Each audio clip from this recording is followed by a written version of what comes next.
네, 국정감사가 나흘 앞으로 다가온 가운데 기선을 잡기 위한 여야의 입씨름은 오늘도 계속됐습니다. 새누리당은 정상회담 회의록 관련 의혹을 집중 제기하며 공세를 폈고, 민주당은 대안적 비판자로서 역할을 다하자며 국정감사에 총력을 기울일 뜻을 내비쳤습니다. 취재기자 연결해서 자세히 알아보겠습니다. 황혜경 기자. 네, 국회입니다. 네, 국정감사를 앞두고 여야가 공방을 이어가고 있죠? 네, 먼저 새누리당은 정상회담 회의록과 관련한 공세를 강화했습니다. 어제 김경수 전 청와대 비서관 등 참여정부 인사들이 삭제됐다는 회의록은 표제부만 삭제된 거라며 반박한 데 대해 새누리당 윤상현 원내수석 부대표는 변명을 위한 억지 주장을 하고 있다고 비판했습니다. 청와대 이지원에서 삭제를 했으면 당연히 봉하 이지원에도 삭제돼 있어야 한다면서 한마디로 대화록을 빼돌리고 은닉했다고 주장했습니다. 또 정우택 최고위원은 민주당 지도부가 사초 폐기에 대한 당의 분명한 입장을 밝혀야 하고 문재인 의원도 어떤 책임을 질지 말해야 한다고 지적했습니다. 이런 가운데 최경환 원내대표는 민주당 김한길 대표의 국회 복귀와 관련해 입장을 밝혔습니다. 명분 없는 거리 투쟁에 국민의 호응이 있을 리 없다는 것을 절감했을 것이라면서 시청광장 앞 천막을 그대로 남겨두기로 한 데 대해 우려를 나타냈습니다. 최 원내대표의 말을 잠시 들어보시겠습니다.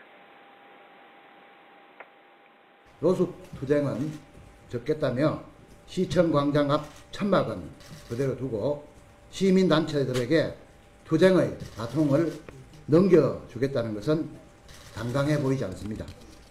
회의록에 대한 새누리당의 공세에 민주당은 대선 때부터 시작된 대화록 장사를 그만하라고 목소리를 높였습니다. 전병헌 원내대표는 오늘 비상국회 운영본부 회의에서 노무현 전 대통령이 NLL을 포기하지 않았음은 김장수 청와대 국가안보실장이 거듭 밝혔고, 또 대화록은 국정원과 이지원 시스템에 모두 존재하고 있음이 확인돼 더 이상 정치 공세를 벌일 일이 아니라고 강조했습니다. 오늘 회의에는 노숙투쟁에서 돌아온 김한길 대표도 참석했는데요. 김 대표는 이번 국정감사에서 박근혜 정부의 실정과 민생 복지 공약 후퇴를 바로잡는 대안적 비판자로서의 민주당의 위상을 굳건히 하겠다며 각오를 밝혔습니다. 직접 들어보시겠습니다. 목소리만 큰 야당이 아니라 박근혜 정부가 포기한 민생까지도 꼼꼼하게 챙겨가는 실력 있는 야당의 모습을 이번 국회를 통해서 국민들께 보여드리자는 말씀을 드립니다.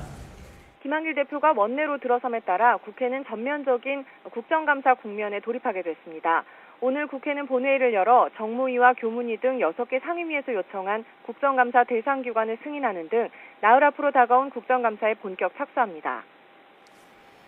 자, 이제 재보궐선거 20일 앞으로 다가왔는데요. 오늘부터 후보 등록이 시작됐다고요?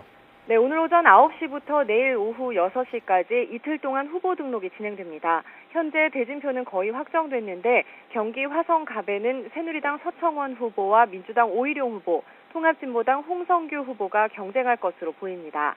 또 포항 남울릉에는 새누리당 박명재 후보, 민주당 허대만 후보, 그리고 통합진보당 박신용 후보가 등록할 예정입니다. 이번 재보궐선거는 두 곳에서만 치러지는 미니 선거지만 여야는 선거 승리를 위해 당력을 집중한다는 방침입니다. 재보궐선거의 공식 선거운동은 17일부터인데 오늘과 내일 이틀간의 후보자 등록이 끝나면 사실상 본격적인 선거전이 시작될 전망입니다. 지금까지 국회에서 YTN 황희경입니다.